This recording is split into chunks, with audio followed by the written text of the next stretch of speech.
Panorama group, जो सोचता है वो करता है।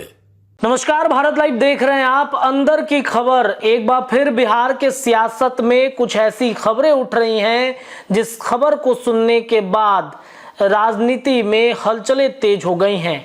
दरअसल आपको बता दें कि बिहार के मुख्यमंत्री नीतीश कुमार के हर डिमांड को जहां एक तरफ भारतीय जनता पार्टी पूरा करने में लगी हुई है, क्योंकि भारतीय जनता पार्टी को ऐसा लगता है कि नीतीश वो दुलरुआ लड़का हो गए हैं कि अगर उनकी बात को नहीं माना जाएगा तो शायद वो तोड़ फाड़ कर देंगे।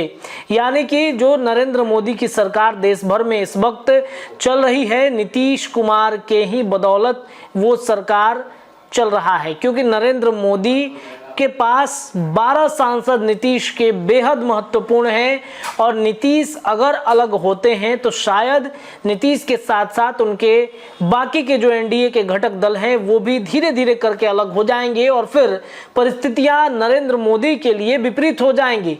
तब अमित शाह भी कुछ नहीं कर पाएंगे, तब जेपी नड्डा भी कुछ नहीं कर पाएंगे और इस वजह से एनडीए गठबंधन में मामला सब कुछ ठीक ठाक नहीं चल रहा है। इसके साथ साथ आपको बता दें कि अभी विधानसभा चुनाव की तैयारी नीतीश कुमार ने इतनी जल्दबाजी में शुरू कर दी है कि भाजपा की चिंता बढ़ गई है। भाजपा अभी अपने सदस्यता अभियान में लगा हुआ है। जेपी नड्डा से लेकर के दिलीप जायसवाल और बीजेपी का हर एक कार्यकर्ता, हर एक व्यक्ति सदस्यता अभियान की तरफ बढ़ रहा है। तो वही नीतीश कुमार तो ऐसा कर रहे हैं जैसा लग रहा है मानो कि विधानसभा चुनाव इसी साल होने जा रहा है। इसके साथ साथ आपको बता दें कि नीतीश कुमार ने भारतीय जनता पार्टी के पास हर डिमांड को रखा है और बीजेपी उनके हर डिमांड को पूरा भी लगातार कर रहे हैं, क्योंकि अगर डिमांड एक भी मिस हुआ तो शायद नीतीश कुमार एनडीए से अलग हो जाएंगे और फिर नरेंद्र मोदी की सरकार संकट में आ जाएगी। इसलिए हर डिमांड को भी पूरा करना जरूरी है। लेकिन इसके साथ साथ आपको बता दें कि नीतीश कुमार की एक ऐसी डिमांड है जिसको देखते हुए भारतीय जनता पार्टी के साथ अब कहीं ना कहीं चिंताएं बढ़ रही हैं कि इस डिमांड को अब कैसे पूरा किया जाए। दरअसल बिहार की राजनीति में बड़े भाई और छोटे भाई की भूमिका में कौन है एनडीए गठबंधन में, इसको लेकर के चर्चा खूब हो रहा है। बड़ा भाई नीतीश कुमार खुद को बता रहे हैं, हालांकि अभी उनके विधायकों की संख्या कम है, लेकिन देश भर में अगर देखा जाए बड़े भाई की भूमिका में नीतीश कुमार ही है, क्योंकि नीतीश कुमार है तब भी नरेंद्र मोदी है और अगर नीतीश कुमार नरेंद्र मोदी से अलग होते हैं तो समझिए ये नरेंद्र मोदी की सरकार डगमगा गई है। और इसको देखते हुए जिस तरीके से नीतीश एक एक करके डिमांड कर रहे हैं, भारतीय जनता पार्टी की इसमें चिंताएं बढ़ रही हैं और भारतीय जनता पार्टी की चिंताएं जो बढ़ रही हैं तो ऐसा लग रहा है कि अब क्या होगा। नीतीश कुमार ने एक बड़ा डिमांड किया है। दरअसल 2010 के पैटर्न पर आप जाइएगा तो बीजेपी और जदयू का जो है गठबंधन था, तब भी एनडीए गठबंधन था और तब जैसा कि आप सबको पता है, इसके पूर्व के खबर में बाबा ने आप सभी को दर्शकों को समझाया है भीतर की बात में कि तब 135 सीटों पर वो लड़े थे और लगभग 115 सीट वो जीत कर नीतीश कुमार आए थे। तो उसी आधार पर नीतीश कुमार इस बार भी चुनाव लड़ना चाहते हैं और भारतीय जनता पार्टी जहां 100 सीट पर लड़ के आके लगभग 80 और 90 के बीच का फासला था उनका सीटों का, और इस बार भी नीतीश कुमार चाहते हैं कि हमें 135 सीटें दी जाए। 135 सीटों पर इस बार डिमांड किया गया है।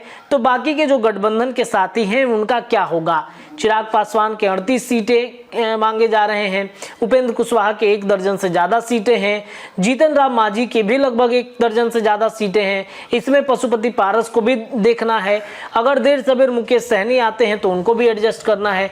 ऐसे में ये एडजस्टमेंट कैसे होगा? क्या नीतीश के इस डिमांड की वजह से एनडीए गठबंधन में भूचाल आने के संकेत हैं? क्या विधानसभा चुनाव के पहले नीतीश एनडीए से अलग हो सकते हैं? क्योंकि अगर आप देखेंगे जदयू के अंदर जो पिछले 3-4 दिनों में अचानक से बदलाव हुए हैं, नीतीश कुमार की पार्टी में बैठकों का दौर चल रहा है और नीतीश कुमार के इस बैठक में बड़ी जो स्थिति ये है कि उसमें कहा गया है कि बीजेपी के बराबर सीटों पर चुनाव लड़ेगी जदयू। अब ऐसे में बीजेपी क्या चाहेगी कि 70 सीटों पर लड़े? क्या बीजेपी चाहेगी कि 100 का आंकड़ा कम रहे? बिल्कुल नहीं चाहेगी। बीजेपी को भी अपना जनाधार बिहार में स्थापित करना है और इस वजह से बीजेपी सैकड़ा तक पहुंचना चाहती है। लेकिन उसके सामने एक विकट परिस्थिति ये है कि चिराग, जीतन राम मांझी, उपेंद्र कुशवाहा के अलावा पशुपति पारस, मुकेश सहनी अगर साथ हैं तो इनको कैसे बांटा जाएगा? क्या 100 सीटों पर अगर मान के चलिए कोई ऐसी पार्टी होती जिसको 10-20 दे करके मैनेज किया जा सकता था तो हो सकता था, लेकिन चिराग पासवान ने जो स्ट्राइक रेट दिया है 30 सीटें तो वो डिजर्व करते हैं। ऐसे में जीतन राम मांझी भी लगभग 6 सीटें डिजर्व करते हैं। इसके अलावा देखा जाए अगर उपेंद्र कुशवाहा को तो इस बार राज्यसभा तो भेजा गया है, लेकिन वो भी 5 से 6 सीटों पर उनकी बातचीत होगी। अब इसके अलावा अगर जदयू का मिशन 2025 का टारगेट देखा जाए तो जदयू के संगठन में जो बैठक आयोजन किए गए थे उसमें ये कहा गया था कि जदयू कभी भी गठबंधन में छोटा भाई नहीं रही है। ये बयान है उमेश कुशवाहा का, जो जदयू के प्रदेश अध्यक्ष हैं। इसके अलावा वो कहते हैं कि 2019 के लोकसभा चुनाव में जदयू और बीजेपी 17 सीटों पर चुनाव लड़ी थी। हम 1 सीट किशनगंज हार गए थे। उमेश कुशवाहा कहते हैं कि 2024 के लोकसभा चुनाव में बीजेपी से 1 सीट कम पर सहमति केवल इसलिए बनी थी कि इस बार गठबंधन में जीतन राम मांझी और चिराग पासवान शामिल थे। इसके बाद भी हमारा स्ट्राइक रेट क्या रहा किसी से छिपा नहीं है। उन्होंने ये भी कहा कि हमने इस मसले पर बीजेपी के नेता की भी राय जाननी चाहिए, लेकिन प्रदेश उपाध्यक्ष ने बोलने से इनकार कर दिया। उन्होंने कहा कि ये केंद्रीय नेतृत्व का मामला है, हमारा बोलना ठीक नहीं होगा। हालांकि सीट शेयरिंग का फॉर्मूला क्या होगा, गठबंधन में कौन सी पार्टी कितने सीटों पर लड़ेगी, इस पर निर्णय होना अभी भी बाकी है, लेकिन जदयू के नेता अब इस पर खुलकर बोलने लगे हैं। उमेश कुशवाहा ने कहा कि हमारा लक्ष्य 2025 में एनडीए को 225 सीटों पर जीत दिलाना है। चिराग पासवान की पार्टी की तरफ से 50 सीटों की डिमांड के दावे पर वो कहते हैं कि एनडीए में इन सब बातों के लिए एक प्लेटफॉर्म है। हालांकि उनके पास इस तरह की कोई जानकारी नहीं है। उन्होंने कहा कि हम लोग आपस में बैठकर इन सारे मामलों के आसानी से निपटारा कर लेंगे।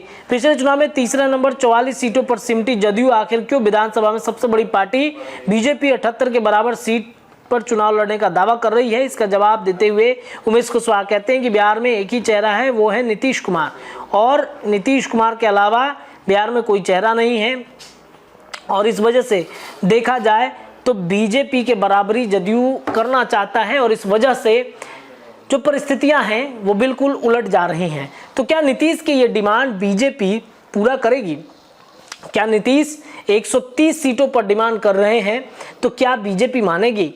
बीजेपी अगर नीतीश की बात मानती है तो किसके सीट में छटैया करेगी? क्या चिराग पासवान की सीट में छटैया होगा, जो कि लग नहीं रहा है, क्योंकि पिछली बार जो विवाद था 2020 में, इस विवाद में चिराग पड़ना नहीं चाहते हैं।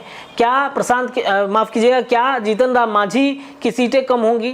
क्या उपेंद्र कुशवाहा की पार्टी की सीट कम होगी? या फिर पशुपति पारस को भी इस बार भी साइड किया जाएगा? लेकिन देखिए, बिहार विधानसभा है, इसमें जो लोकल मुद्दे हैं फिर हावी रहेंगे लोकसभा चुनाव की तरह ही। तो इसमें देखना बड़ा दिलचस्प होगा कि बीजेपी इस डिमांड को पूरा करती है कि नहीं नीतीश की। अगर बीजेपी नहीं पूरा करेगी तो नीतीश क्या एनडीए से आउट हो जाएंगे? ये भी एक सवाल। पनोरमा ग्रुप, जो सोचता है वो करता है। अगर ये वीडियो पसंद आई और वह बिहार के राजनीति और बिहारियत से सरोकार रखेनी तो सब्सक्राइब बटन दबा के चैनल के सब्सक्राइब कर ली। ओजे एगो घंटी बा, ओकरा बटन दबा देला से कुल सटीक और मारक खबर रुआ मुफ्त में मिल जाई।